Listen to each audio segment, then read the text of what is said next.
नमस्कार, मैं हूं उदित बरसले और आप देख रहे हैं भास्कर एक्सप्लेनर। आज हम बात करेंगे क्रिप्टो करेंसी के सबसे बड़े ब्रांड बिटकॉइन की। इसके बारे में हम आपको 5 बातें बताएंगे। बिटकॉइन होता क्या है, ये काम कैसे करता है, इसका दाम इतना ज्यादा क्यों बढ़ रहा है, भारत में इसे लेकर अब तक क्या हुआ है और सरकार इसे लेकर इतनी उलझन में क्यों है। सबसे पहले समझते हैं आखिर बिटकॉइन क्या है।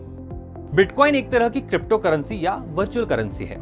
दुनिया में इस वक्त 4000 से ज्यादा वर्चुअल करेंसी चलन में है। इनका सबसे बड़ा ब्रांड बिटकॉइन है। इसकी चर्चा इसलिए हो रही है क्योंकि दुनिया के सबसे अमीर लोगों में शुमार एलन मस्क की कंपनी टेस्ला ने बिटकॉइन में 11,000 करोड़ रुपए का इन्वेस्टमेंट किया है। इस इन्वेस्टमेंट के बाद बिटकॉइन के दाम भी तेजी से बढ़े हैं। आज अगर आप एक बिटकॉइन खरीदना चाहें तो इसके लिए आपको $48,000 यानी करीब 35 लाख रुपए देने पड़ेंगे। पिछले 11 दिन में ही एक बिटकॉइन के दाम में 11 लाख रुपए का इजाफा हुआ है।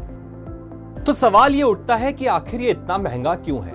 इसके जवाब में क्रिप्टो करेंसी एक्सचेंज के रूप में काम करने वाले एक्सपर्ट कहते हैं बिटकॉइन हो या कोई भी क्रिप्टो करेंसी, इनके नाम में भले ही करेंसी जुड़ा हो लेकिन वो करेंसी नहीं बल्कि एक एसेट की तरह है। ये ठीक वैसे ही है जैसे सोना होता है, या आप इसे जमीन खरीदने की तरह भी समझ सकते हैं।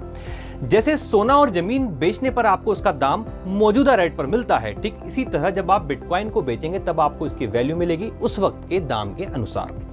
बिटकॉइन को डिजाइन भी इसी तरह किया हुआ है। भारत में क्रिप्टो करेंसी एक्सचेंज के रूप में काम करने वाले वजीर एक्स के एवीपी मार्केटिंग परिन बताते हैं कि जिस तरह सोने का प्रोडक्शन साल में 2% बढ़ता है, ठीक उसी तरह बिटकॉइन का इकोनॉमिक्स भी वैसा ही है। 2 करोड़ 10 लाख से ज्यादा बिटकॉइन नहीं हो सकते। कम सप्लाई और ज्यादा डिमांड के कारण इसका दाम बढ़ रहा है। तो बिटकॉइन कैसे काम करता है? ये मोटे तौर पर 3 तरह से काम करता है। हालांकि इसके और कई तरीके भी क्रिप्टो करेंसी एक्सचेंज कंपनियां निकाल रही हैं। लेकिन हम पहले बात करते हैं सबसे ज्यादा चलन वाले तरीकों की। पहला तरीका, जैसा ऊपर बताया, इसकी प्रोडक्शन रेट फिक्स है, लिहाजा इनकी हाई वैल्यू रहती है। जैसे जरूरत के अनुसार सरकार देश की करेंसी का प्रोडक्शन बढ़ा या घटा सकती है, लेकिन सोने के लिए ऐसा नहीं हो पाता। बिटकॉइन के लिए भी ठीक वैसा ही है। दूसरा तरीका, कुछ क्रिप्टो करेंसी सिक्योरिटी एक्सचेंज की तरह भी काम करती हैं। जैसे आप कोई शेयर या बॉन्ड लेते हैं, जब आप ये करेंसी लेते हैं तो आपके वॉलेट में शेयर की जगह क्रिप्टो करेंसी दिखाई देती है। इसकी वैल्यू शेयर की तरह बढ़ती है और घटती है।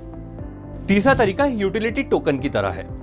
इसको ऐसे समझ सकते हैं जैसे आप GoIBO या इस जैसे प्लेटफॉर्म पर मिलने वाले रिवॉर्ड्स लेते हैं और उन्हें उन्हीं प्लेटफॉर्म पर इनकैश करा सकते हैं। इसके अलावा crypto currency exchange P2P model भी विकसित कर रहे हैं, जिसमें एक यूजर अपनी क्रिप्टो करेंसी किसी दूसरे यूजर को अपने तय रेट पर लोन पर दे सकता है या ले सकता है। यानी इसमें कोई बैंक या बिचौलिया बीच में नहीं होता। लोन देने वाला और लोन लेने वाला ही सब तय करता है और सब कुछ वर्चुअली होता है। अब सवाल यह है कि क्रिप्टो करेंसी पर भारत में अब तक क्या हुआ है। अप्रैल 2018 में आरबीआई ने क्रिप्टो करेंसी को बैन कर दिया था, लेकिन मार्च 2020 में सुप्रीम कोर्ट ने इसे गलत बताया।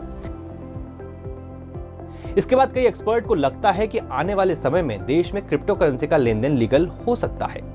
तो फिर क्रिप्टो करेंसी को लेकर सरकार की उलझन क्या है?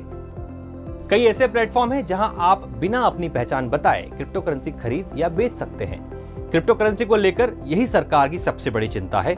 इस तरह के ट्रांजैक्शन से टेरर फंडिंग और मनी लॉन्ड्रिंग का भी खतरा बना रहता है।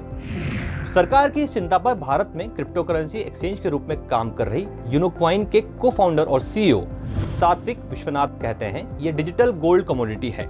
क्रिप्टो करेंसी से जुड़े जो भी ट्रांजैक्शन एक्सचेंज के जरिए होते हैं वो पूरी तरह से ट्रांसपेरेंट होते हैं। यहाँ यूजर को KYC भरना पड़ता है, सारा ट्रांजैक्शन डिजिटल होता है। ऐसे में इसे आसानी से ट्रैक किया जा सकता है।